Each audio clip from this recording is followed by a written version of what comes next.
Fala, galera!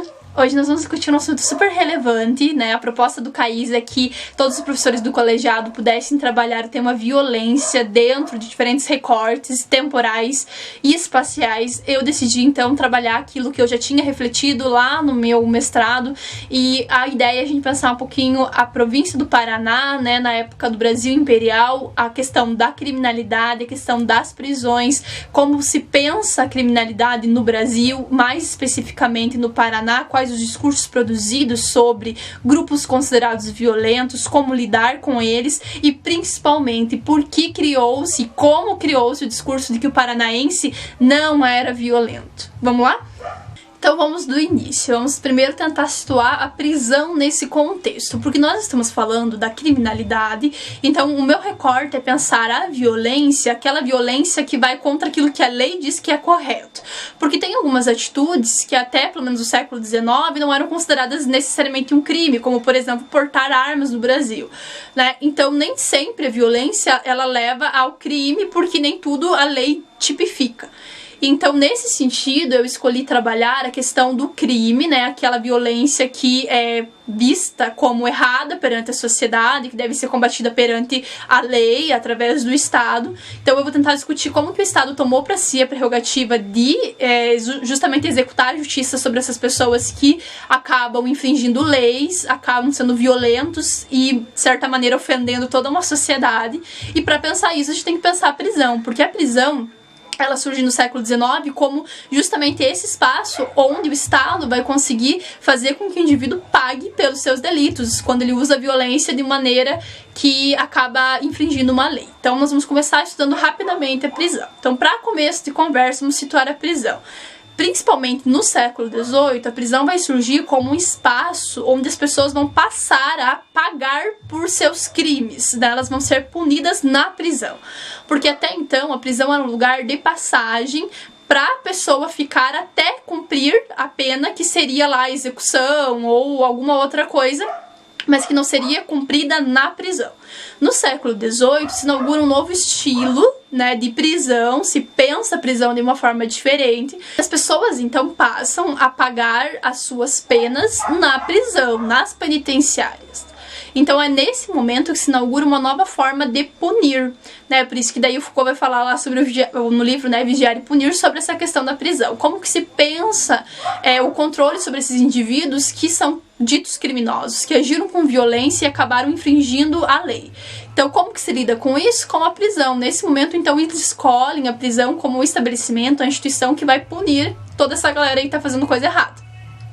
Aí, o que acontece, né? A prisão, ela vai, com o passar do tempo, principalmente aqui no período que a gente vai estar estudando o nosso recorte temporal, que é o século XIX, a partir desse período, principalmente, vai se pensar ainda um outro elemento para a prisão, né? Então, se no primeiro momento a prisão é esse lugar onde a pessoa vai ser punida, então ela não é mais necessariamente morta, ainda que no Brasil isso seja diferente, mas vamos pensar lá o modelo francês que o Foucault está discutindo, né? Mas ainda que o indivíduo já não seja mais morto, ele vai pagar lá um tempo de punição, né? A pena dele vai estar estipulada, ele vai ficar na prisão. Eles entendem que essa é uma pena um pouquinho mais humanitária, mas isso vai mudar ainda mais no século XIX, porque no século XIX eles vão começar a entender que é necessário também regenerar essas pessoas que estão sendo presas. Porque se antes, lá no século XVIII, eles passam a entender que quando uma pessoa infringe a lei, ela não está apenas ferindo, matando e machucando uma pessoa, mas está infringindo toda uma lei e está, em certa medida, ofendendo toda a sociedade e colocando em perigo toda a sociedade. Lá no século XIX, eles vão começar a defender que essa pessoa tem que ser regenerada. Então, primeiro, eles estão pensando no quê? Vamos jogar essa pessoa num lugar que ela não possa mais machucar ninguém, que ela não infrinja a lei, que ela não seja um perigo para ninguém. Por quê? Porque os indivíduos que não estão fazendo aquilo vão começar a exigir do Estado que que o Estado tome providência e que defenda eles desses ditos criminosos. Então, em função disso, nesse período, a prisão tem essa ideia de ser o lugar onde as pessoas vão ficar lá isoladas para não cometerem outros crimes. Nesse primeiro momento, pensa-se assim. Só que no século XIX, à medida que as ideias de modernidade e de civilidade vão ganhando cada vez mais força no mundo e principalmente no Brasil, que é o contexto que a gente vai estar discutindo, as pessoas começam a discutir também, ao criarem as primeiras penitenciárias, porque são no século XIX que elas surgem no Brasil. Ao criarem as primeiras penitenciárias, os modelos que eles querem estabelecer é o da regeneração, né? Então não é só colocar lá o cara ou a mulher para excluí-los da sociedade, mas para tentar regenerá-los. E é isso que eles vão tentar fazer ao longo do século XIX no Brasil, quando vão tentar fazer essas penitenciárias. No primeiro momento, criando alguns parâmetros, pegando alguns parâmetros europeus, mas criando no Brasil uma coisa muito única, né? As ideias, elas são importadas, mas elas são moldadas à realidade brasileira, porque nós tínhamos aqui a escravidão. Então, ainda que se pensasse uma pretensa modernidade na punição, no Brasil a gente tinha, ao mesmo tempo que nós estávamos pensando essas ideias ditas modernas, nós estávamos vivendo o período da escravidão. Então, ainda o Brasil precisava de medidas fortes de punição e controle sobre esses grupos considerados violentos, que incluíam os escravos, os indígenas e tantos outros que a gente vai ver. Então, ao mesmo tempo que queria se pensar a civilidade, se retrocedia com penas que puniam os escravos, né? O nosso código versava sobre isso, falava, a gente vai falar daqui a pouco rapidamente sobre isso, né? Mas o nosso código pensava essa questão da punição com relação aos escravos de forma diferenciada, justamente porque tem a questão do homem livre, mas tem a questão do escravo, e eles têm que pensar isso e botar na balança, porque nós precisávamos da escravidão no Brasil nesse período, né? As pessoas, os senhores escravos lá estavam tudo louco, né? Pensando como que eles iam manter essa galera toda sob controle, principalmente à medida que a escravidão estava encaminhando para o final, né? Então, no Brasil, pensava-se a questão da prisão com regeneração mais ou menos, né? Pero não muito, né? E, basicamente, o modelo que eles tinham de regeneração seguia uma tríade que pensava a escola, a educação, a religião e o trabalho como formas de regenerar esse indivíduo que estava pervertido, que estava errado, e eles discutiam muito por que, né, que isso acontecia, quais eram as causas da violência, e a gente já vai chegar nisso. Então, gente, no Brasil, acaba que a prisão vai se tornar uma forma de tentar controlar esses grupos ditos perigosos e, como eu falei antes, principalmente a questão dos escravos.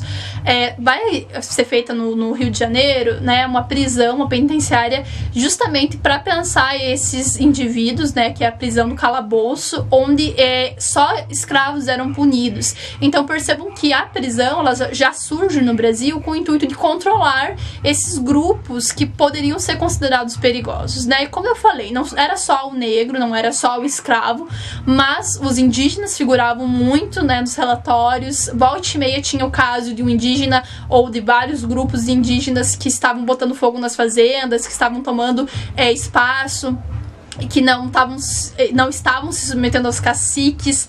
Então, em certa medida, os indígenas também estavam sempre figurando aí nesse cenário de criminalidade, como pessoas consideradas perigosas.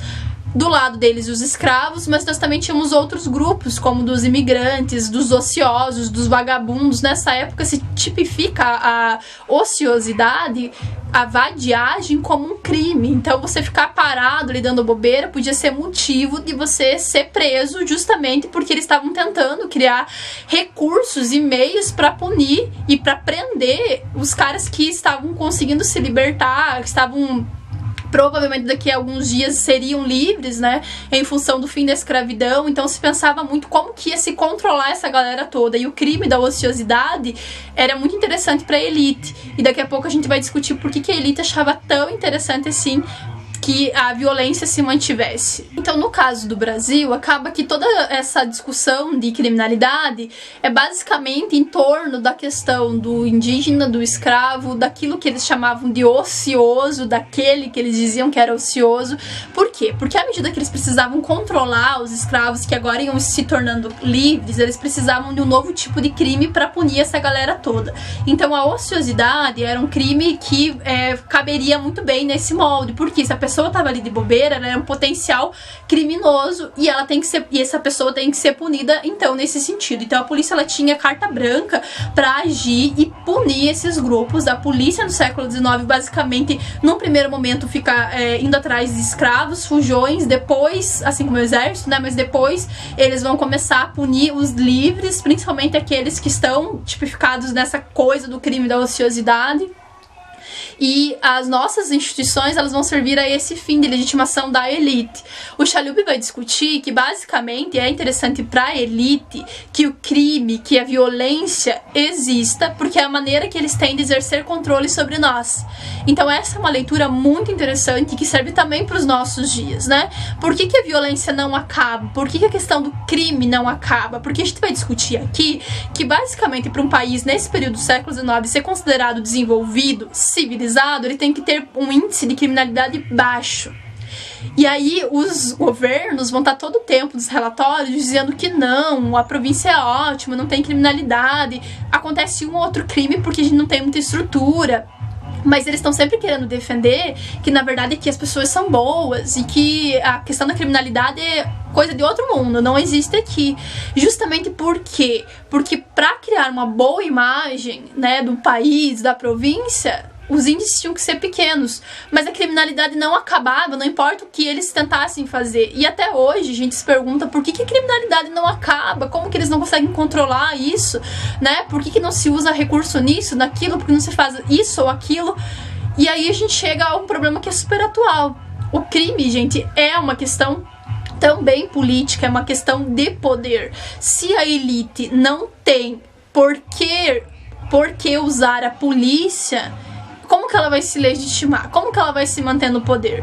Se a gente não tem que ser protegido de uma violência que tá aí todos os dias, jogada na nossa cara, em todos os noticiários, se a gente não tem que ser protegido de alguma coisa, qual que é o sentido de a gente aceitar que a elite fique dominando a gente, que poucos políticos controlem o país e façam essa vergonha que, né, vamos colocar nesses termos. Por que a gente aceita essas coisas, né? Basicamente porque a gente entende que a polícia ela é legítima e ela age pra nos defender. O Foucault também defende um pouco essa ideia de que a gente deixa a polícia entrar na nossa casa, revirar tudo se for necessário. Por quê? Porque a gente ainda acha que ela tem uma certa legitimidade, que ela faz isso em função de defesa de uma sociedade. Mas no século XIX, basicamente, as pessoas já sabiam e entendiam que a polícia agia muito mais para controlar as massas do que para defender, que defendia muito mais o interesse das elites do que qualquer outra coisa. Então, por isso até é que muita gente defendia os ditos criminosos, né? Nos relatórios, volta e meia, eles estão dizendo, olha,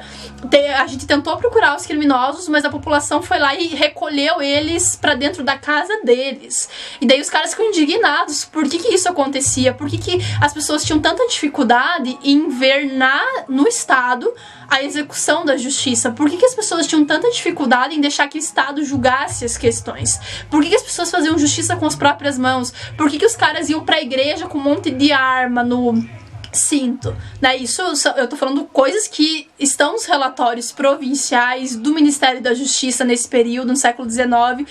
Por que os caras faziam isso? Porque eles tinham muita dificuldade em reconhecer no Estado a proteção. Então, no século XIX, a gente teve uma tentativa enorme do Estado de tomar para si essa prerrogativa da justiça e o monopólio da violência. O Estado está todo momento dizendo, agora nós é que julgamos, agora nós temos a prisão, você não precisa matar a pessoa. O Estado está todo momento dizendo, nós vamos julgar essas pessoas, nós vamos depois tentar regenerá-los, mas não faça justiça com as suas próprias mãos. E as pessoas estão lá, acolhendo os ditos criminosos, estão fazendo justiça com as suas próprias mãos. Por quê? Justamente porque elas já tinham percebido que a criminalidade e a violência não iam acabar, justamente porque é um projeto político, é um projeto da elite para se manter no poder. O Fernando Sala vai defender que, além dessa utilidade para as elites em termos de manter o poder e a estrutura que mais ou menos ele já mantém por muito tempo, ele diz que, além de tudo isso, a criminalidade também tem um fator que é econômico, porque ao manter o olhar sobre a delinquência, a criminalidade dos mais pobres, a elite consegue tirar os olhos da criminalidade que eles cometem e assim eles continuam no poder, eles conseguem economicamente ter uma série de vantagens. Por quê? Porque os nossos olhos estão sempre sobre um tipo de criminalidade, nada diferente do que a gente vê hoje em dia, né, gente? As próprias mídias ajudam a gente ajudam no sentido negativo, né? Elas acabam nos induzindo a ver certas coisas e não ver outras, né? O governo volta e meia, vota uma coisa quando tá todo mundo pensando em outra coisa, né? A mídia tá discutindo muito uma outra questão, justamente por isso, porque certas delinquências tiram o nosso foco das outras delinquências que são cometidas pelos poderosos. E aí, nesse sentido, a gente pode pensar o crime ou a violência como uma forma de resistência. Então, essa galera no século XIX aqui no Brasil já tinha entendido, já tinha sacado isso muito antes que nós, inclusive, né? Porque tem muita gente que ainda não percebeu isso, e eu só percebi ao estudar sobre. Então, naquela época, eles já tinham sacado isso, claro, estavam vivendo na pele isso, e eles começaram, principalmente os escravos, os indígenas, a usar isso como forma de resistência. Então, aquilo que a elite dizia que era crime, para eles era uma forma de resistir e dizer não. Por exemplo, tinha um toque de recolher, depois das 22 horas não pode mais ficar na rua. Eu vou fazer o jogo de azar, eu vou me reunir, porque os escravos não podiam se aglomerar, né? Isso em qualquer momento do dia, não era só depois do toque de recolher. E os policiais, eles tinham carta branca, gente, pra acabar revistando quem eles quisessem, só que existia nos relatórios lá uma declaração bem clara de que as pessoas que eram benquistas na sociedade, elas não poderiam ser revistadas, né? As pessoas que eram bem vistas, que todo mundo achava que eram morais, justas, que eram da elite, obviamente, né? Então os poderosos, eles não deveriam ser revistados. Então percebam que a polícia já desde esse período tem essas instruções muito claras de quais grupos são considerados perigosos. Os grupos que não são considerados perigosos, então não precisam ser revistados.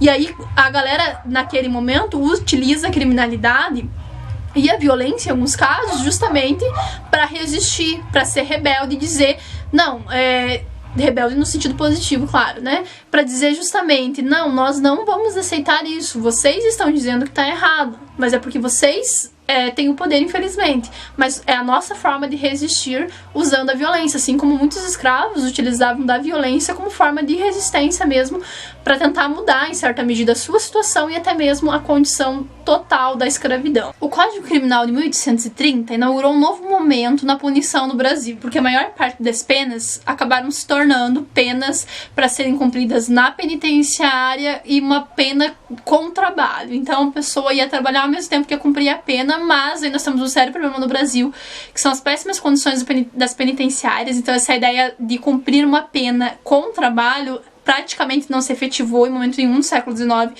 porque nós não tínhamos estrutura para isso, né? Então eram raros os casos em alguma província onde isso podia acontecer. No Paraná não acontecia basicamente porque não se tinha condição de manter esses presos com controle a ponto de fazer um trabalho, e a ideia de colocar um trabalho na penitenciária é justamente para que a prisão pudesse se autogerir. Então seria uma ideia interessante para o Estado, ao mesmo tempo que eles iam manter esses criminosos longe do resto da sociedade. Então seria positivo em vários sentidos, mas acabou não se efetivando. Principalmente no caso do Paraná, todos os momentos eles estão falando sobre a falta de recursos e o quanto isso acaba impactando nessa luta contra a criminalidade. Uma discussão importante nesse período foi a da pena de morte, né? Muita gente defendia, né? Eu tô falando basicamente dos teóricos, as pessoas que estavam defendendo isso, principalmente nos relatórios provinciais. Então, cada presidente de província tinha que fazer relatórios para enviar para o governo imperial. Então, eles estavam sempre discutindo questões que fossem relevantes para a província e para o império. Então, tinha discussão em todos os âmbitos, eles também vão discutir a prisão. Então, essa galera, os presidentes, que vão se basear em diferentes teóricos, basicamente vão estar discutindo o quê? Será que a pena de morte é realmente relevante? Os caras que estão cometendo um crime não estão colocando a vida deles em risco ao cometer o crime, então será que eles teriam medo de morrer? Aí alguns vão defender que para as pessoas iletradas esse tipo de punição funciona melhor como questão de exemplo. Aí outros vão defender que tem a questão religiosa de que só Deus poderia tirar a vida dessas pessoas, mas para aquela sociedade escravista a pena de morte ainda era essencial. Então Código Criminal vai manter a pena de morte para alguns escravos em caso de insurreição, por exemplo. Os escravos normalmente vão incorrer em crimes que pessoas livres pobres poderiam incorrer, e tem alguns crimes que são típicos aí pensados especificamente para a questão do escravo mesmo, por exemplo, essa questão da insurreição mesmo, e aí eles teriam que ser punidos com a morte, ainda que isso não fosse interessante para aquela sociedade, por senhor do escravo, porque ele perdia então a sua mercadoria, e isso não seria interessante. Então, ainda que houvesse na lei essa possibilidade de pena de morte, a maior parte dos senhores relutava em aceitar isso, e tem alguns casos até, o Chalub trabalha isso, né, de senhores que vão entrar na justiça para pedir que o seu escravo não seja morto. Então, existia essa tipificação dos crimes especificamente para os escravos, justamente por esse medo que eles tinham muito grande do escravo nessa sociedade que precisava tanto desse tipo de mão de obra, mas que tinha muito medo de não conseguir conter toda essa galera. Por conta disso, então, a maior parte das penas com relação aos escravos eram de açoites, né? Então, eles convertiam a pena sempre para o açoite. O Estado também vai tomar para si essa prerrogativa, né, ao longo do século XIX, de as pessoas, os senhores, né, permitirem que o escravo fosse punido pelo Estado. Então, com o passar do tempo, eles levam para as prisões, para que, principalmente no Rio de Janeiro, né, para que o Estado é que faça essa punição, para tentar, em certa medida, garantir que essa punição exista dentro de certos limites, né. A ideia é de tentar manter o equilíbrio entre esses dois grupos que estão tensionando no século XIX, né, o grupo dos escravos, os grupos tantos, e obviamente dos senhores, que também tinham diferentes interesses. Nos relatórios provinciais aqui do Paraná, a gente encontra uma série de discussões a respeito da segurança pública e segurança individual. Então, a tranquilidade pública dizia respeito àquilo que era mais generalizado para a província. Então, eles tinham muito medo de insurreições, de luta contra o império, de luta contra os governos estabelecidos. Então, a tranquilidade pública seria mantida através dessa lógica. Então, ao manter os escravos sob controle, ao manter as insurreições sob controle, eles mantinham a segurança pública, tranquilidade pública. Mas aí tinha a questão da segurança individual. E aí eles relatavam isso, né, em vários relatórios, obviamente, da polícia, que acabavam chegando nos relatórios provinciais que iam para o Império. Muitos dados, gente, são bem problemáticos. Por quê? Porque a gente tem uma dificuldade que a gente fala muito hoje nesse período de subnotificação, né? Nesse caso aqui, os próprios relatórios já apontavam a dificuldade que eles tinham em ter dados precisos, porque eles falavam muito de funcionários que não eram bem pagos, que tinham que fazer aquilo por amor e obviamente não o fariam, faziam tudo meio mais ou menos, e acabavam não fazendo com muito esmero essa contagem. Então os dados poderiam ser bem problemáticos em função disso. Eles até citam em alguns relatórios alguns casos de números que saem bem fora do que seria realmente a verdade, né? Os números mais verdadeiros, justamente em função dessa dificuldade que eles têm de encontrar pessoal para fazer isso. Então é uma questão que a gente tem que pensar quando a gente analisa esses dados. Mas outra questão é justamente a tentativa, principalmente no Paraná, de criar uma ideia de um Paraná sem violência. Então a gente sempre vê no começo dos relatórios lá eles falando que a tranquilidade não foi afetada, tá tudo bem, no Paraná tudo funciona muito bem. Mas aí quando eles chegam na questão da segurança individual, da propriedade, quando eles estão pensando nessa questão da criminalidade a partir do uso da violência, do uso de armas, de um monte de gente que tá se matando todo o tempo, porque as pessoas ainda estão fazendo justiça com as próprias mãos, como a gente viu, eles estão indo até na prisão libertar a gente. As prisões eram péssimas, né, eles não tinham condições de manter essa galera nas prisões, muita gente fugia em função das péssimas condições das cadeias, mas não é o caso de a gente discutir isso aqui. Mas, enfim, eles estão toda hora discutindo essa questão da segurança, é uma questão fundamental para uma província, gente. Então, a violência é sempre uma questão na ordem do dia deles, nas falas deles, nas assembleias. Então é uma questão que realmente preocupa eles.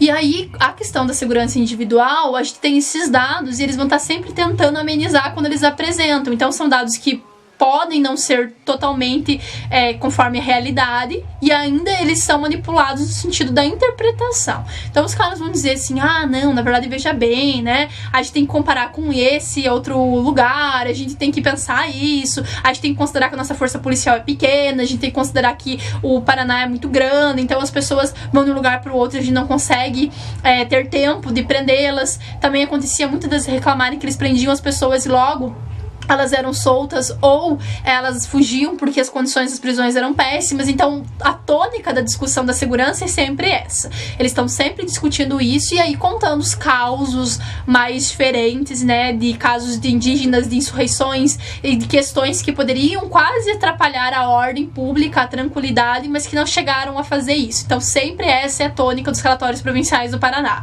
Tudo funciona muito bem. E nesse sentido, a gente vai ver uma série de relatórios, eu enumerei uma série de relatórios na dissertação, pensando a fala dos presidentes de província, sempre alegando que no Paraná as pessoas, elas são boas, elas são muito mais rudes do que necessariamente más. Então, se acontece alguma coisa, é muito mais pela ignorância, na ânsia de limpar ali a honra, de fazer justiça, do que por uma maldade. Então, normalmente, eles usam essa discussão nos relatórios, eles apresentam essas ideias para defender que o povo paranaense é bom, é pacífico, é trabalhador, porque o trabalho sempre está associado com aquilo que é positivo, né? Por que trazer imigrantes para o Brasil? Porque acreditava-se que os imigrantes eram muito trabalhadores, né? Claro que tem a ideia do branqueamento, tem a ideia do trabalho livre, tem a ideia da marginalização do negro, porque eles não querem que os negros que são ditos naquela sociedade são vistos como perigosos, assumam cargos importantes, né? Eles querem excluir, realmente a gente percebe muito isso nas falas deles, né? A tentativa deles de excluir os negros, porque eles eram considerados grupos perigosos, assim como os indígenas e muitos imigrantes depois, né? Porque eles vão inteiramente cair do burro com os migrantes, porque os imigrantes também vão ser um grande problema pro Paraná nesse momento, mas a tônica é sempre essa: a gente aqui é muito bom, todo mundo é gente boa, ninguém é maldoso necessariamente, pervertido, não. Às vezes é ignorância, a pessoa bebeu, tava tentando defender a fé, tava defendendo a família, alguma coisa nesse sentido sempre era defendido por esses, através desses relatórios, né, por esses presidentes de província. Então, só para encerrar, gente, algumas falas aqui bem rapidinho que eu encontrei em vários relatórios do Ministério da Justiça, dos presidentes de província, dos policiais, né? Então, um deles, eles dizem que se acontece algum crime no Paraná, é muito menos pela índole perversa dos seus autores do que por qualquer maldade. E essa índole seria justificada pelo lamentável estado em que se acha nós, a administração da justiça civil, não é culpa do cidadão bom paranaense. Em alguns casos aqui a gente encontra algumas falas que defendem que é muito mais uma ignorância do que qualquer outra coisa. Então, em vários relatórios, eles estão sempre tentando identificar as causas dessa criminalidade, dessa violência. Não é maldade, mas é ignorância, o uso da bebida, o fato de eles estarem sempre com a arma ali na mão deles, o que facilita a questão do crime, da violência. Então, eles vão defender que é a ignorância, o fato de não ter instrução, o fato de não ter instrução religiosa. Então, tudo isso na visão deles, e principalmente a ociosidade, é que gera o crime e a violência. E aí, para finalizar, um dos chefes de polícia da província, vão dizer, num relatório ali, né, que no Paraná não existia nenhum Tropman, né, que foi um cara que fez umas atrocidades no século XIX, né, e muito mal, e daí eles vão dizer que não, no Paraná não tem gente maldosa, assim, de má índole, nunca teríamos aqui um cara assim, porque se acontece alguma coisa foi por um deslize do paranaense, não é que a gente seja ruim. Então eu percebo uma tentativa de manipulação dos dados da violência mesmo, para tentar criar a ideia de um Paraná pacífico, ordeiro, onde todo mundo trabalha, onde todo mundo é feliz, né? Então é sempre a manipulação dos dados em função de interesses bem específicos da elite, da província, do império, de criar uma ideia de desenvolvimento, de civilidade, que é o que eles almejavam no século XIX.